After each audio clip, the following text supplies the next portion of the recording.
समतामुलक संग्राम दल के राष्ट्रीय अध्यक्ष और आज जहानाबाद में एक छोटी सी कार्यक्रम समतामुलक संग्राम दल के साथियों को द्वारा रखी गई थी, जिसमें लोकतंत्र के जो दो बड़े स्तंभ हैं विधायपालिका और पत्रकारिता।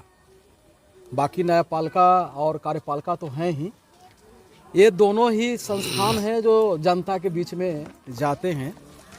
तो इसीलिए आज समतामुलक संग्राम दल जहानाबाद में पत्रकारिता सम्मान समारोह आयोजित की गई थी और जितने भी बहुजन पत्रकार यहाँ आए हैं सभी को समतामुलक संग्राम दल और मैं मनोज रविदास हार्दिक अभिनंदन करता हूँ और क्रांतिकारी सलाम करता हूँ। सर, आपके ऊपर आरोप लगते रहा है कि बताइए, आप पार्टी इस प्रकार से सब कोई पार्टी बनाएगा तो कैसे लोगों का उद्धार होगा, खासकर दलितों का आपस में बढ़ जाएंगे। देखिए, जितने बिहार में दलित पार्टियां हैं वो लक्ष्य विहीन पार्टी है, उनके पास कोई लक्ष्य है ही नहीं। और बाबा साहब जिन्होंने बड़ा मेहनत से संविधान लिखा है, उन्होंने साफ कहा है कि जाओ अपने दीवारों पर लिख लो कि हमें शासक बनना है। शासक क्यों बनना है? क्योंकि सत्ता वो मास्टर चाबी है जो हर एक बंद दरवाजा को खोलता है। यानी राज्य में अगर शासक की कोई कुर्सी है तो वो है मुख्यमंत्री का कुर्सी। और जितने बिहार में दलित पार्टियां हैं वो मुख्यमंत्री यानी शासक बनने की लड़ाई लड़ ही नहीं रही है, चाहे लोजपा हो, चाहे हम पार्टी हो, चाहे और भी यहाँ जो दुकान खुले हुए हैं बाहरी दलित पार्टियां या अम्बेडकरवादी के पार्टी के नाम पे, वो यहाँ के शासक बनने की लड़ाई नहीं लड़ रही है। तो वैसे स्थिति में समतामुलक संग्राम दल को गठित किया गया। चूंकि दल की सरकार होती है तो दल बनाना जरूरी है, तो समतामुलक संग्राम दल इसलिए बनाई गई कि अब बिहार में जो 2025 के चुनाव होगी उसमें हम लोग अम्बेडकरवादी सरकार निश्चित रूप से बनाएंगे। इसलिए समतामुलक संग्राम दल को गठित किया गया। जैसा कि आज़ादी के बाद यहाँ मनुवादी सरकार रही, उसके बाद समाजवादी सरकार रही है, बीच बीच में कभी कभी समाजवादी और गोडसेवादी मिलके सरकार बनाए हैं, कभी कभी समाजवादी प्लस समाजवादी खांटी लूटवादी सरकार यहाँ बनी है। पर अब चूंकि इतनी सरकार बनने के बाद भी बिहार में जो जन समस्या है वो जस के तस है, जहां तक और बढ़ी है, तो उसका निराकरण एक ही विचारधारा करेगा, वो है अम्बेडकरवादी विचारधारा। तो कोई लड़ेगा तब ना बनेगा। इसलिए समतामुलक संग्राम दल गठित की गई है कि यहाँ मनुवादी सरकार रही, समाजवादी सरकार रही, अब की बार अम्बेडकरवादी सरकार निश्चित रूप से होगा और ये संघर्ष हम लोग जीतेंगे। तेजस्वी यादव, चिराग पासवान भी बाबा साहब की बात करते हैं। बात तो नरेंद्र मोदी भी करते हैं, अमित शाह भी करते हैं और मोहन भागवत भी करते हैं, और भी दलित को जिनको वोट लूटना है वो भी बात करेंगे। बेगर बाबा साहब का नाम लिए वोट कैसे लूटाएगा? पर बाबा साहब के नीति सिद्धांत पर कितना चलते हैं ये पत्रकार महोदय आप अपने दिल से बोलिए, क्या वो चलते हैं? नहीं चलते हैं। तो बाबा साहब का नाम सिर्फ दलितों को वोट लूटने के लिए करते हैं। अगर सरकार में रहे हैं, छाती पीट रहे हैं कि हमें नौकरी दिया है, प्रमोशन में आरक्षण रुकी हुई थी, और यहाँ दलित के जो छात्रवृत्ति है वो भी रुकी हुई है, ये कहने दिला दिए, ये दिलवाए? कभी चर्चा भी किए हैं? नहीं किए। उनका कहना है कि केंद्र दे ही नहीं रहे तो हम कहाँ से देंगे? नहीं, जो अभी सुप्रीम कोर्ट का जजमेंट आया है कि एम नागराजन का जो फैसला है वो सुरक्षित है, हम सुरक्षित रखते हैं। तो यानी जो राज्य सरकार है वो अपने नौकरियों में आरक्षण वो विधेयक ले आन के कर सकता है विधानसभा में, तो काहे नहीं लाए ये?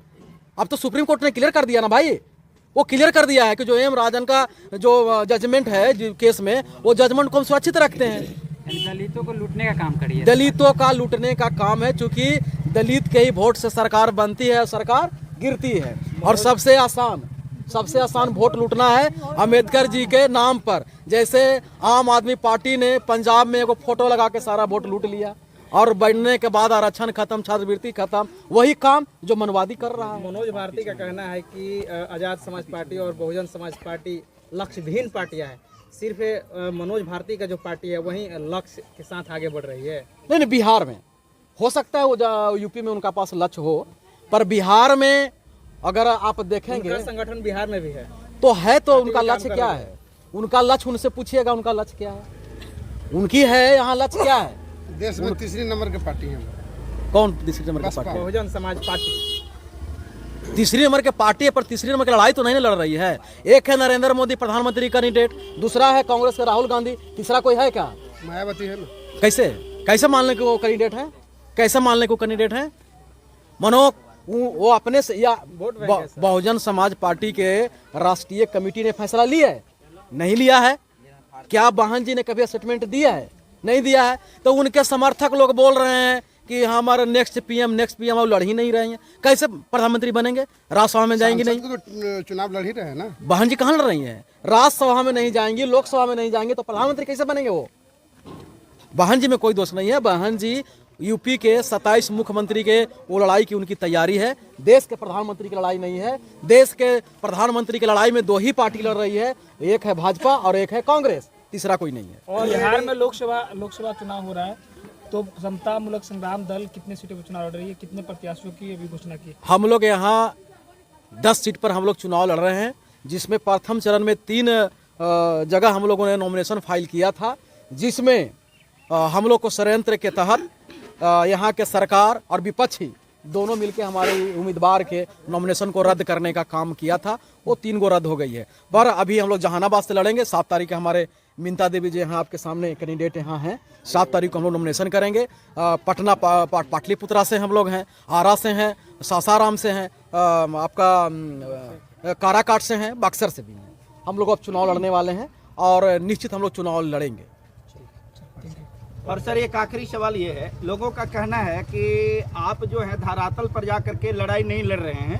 कहते हैं कि जहां पर दलितों का शोषण जुल्म अत्याचार हो रहा है उस जगह तक आप नहीं पहुंच रहे हैं।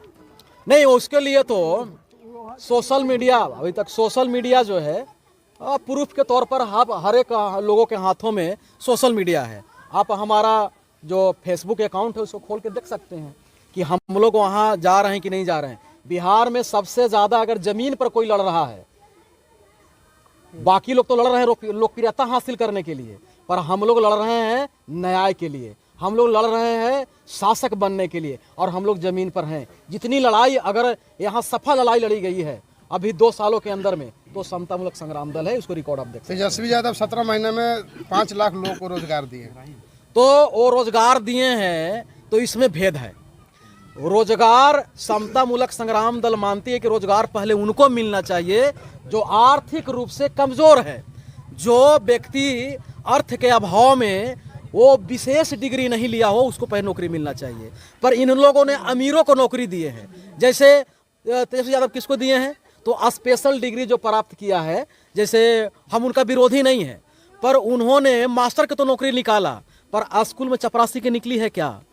किरानी के निकला है? सफाई कर्मी के निकला है? नहीं। वो अपने नगर मंत्री थे, स्वास्थ्य मंत्री थे।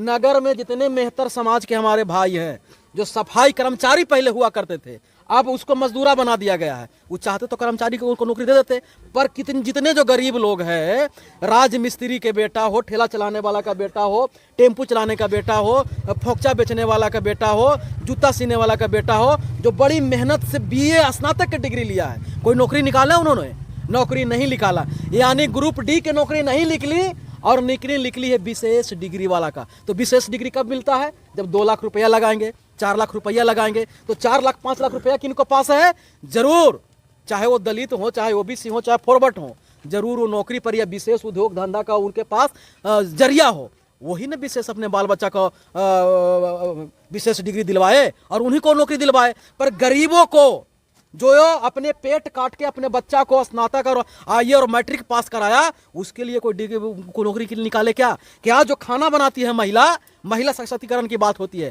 वो महिला लोगों को नौकरी देने का काम किया? नहीं किए। जो ये महिला समूह चलाती है, 5 किलो अनाज दे रहे हैं 80 करोड़ लोगों को। ये मोदी जी 5 किलो। देखिए, एक कहावत है मनुवादियों के बीच में कि अछूतों को और शूद्रों की औकात क्या है। तो पहले कहा गया था कि लमनी बरधान में शूद्र बौरान, अछूत बौरान। वो बहुत दिनों के बाद मोदी ने प्रयोग किया कि ये शूद्र आज भी 5 किलो में बौराता है कि नहीं। तो 5 किलो फिर वो अनाज दे दिया, और अनाज देने के बाद सब मोदी जी जय जय करने लगा। तो वो मनुवादी लोग एकदम अस्त व्यस्त हो गया है कि आज भी ये शूद्र सुधरे हैं, अछूत अछूते हैं। बाबा साहब के दिया हुआ अधिकार से इन लोग के दर्शन नहीं हुआ है। हमारे लोगों को 5 किलो दे के वो टेस्ट किया है, ठीक है ना।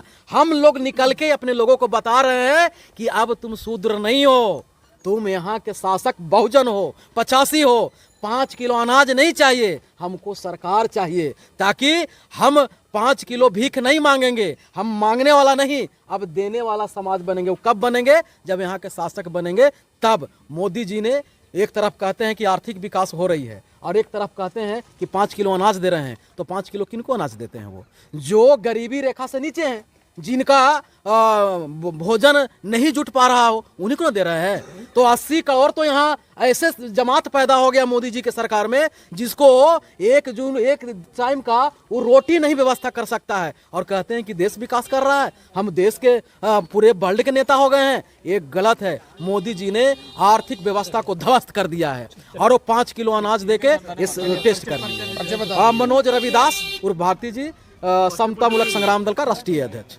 धन्यवाद।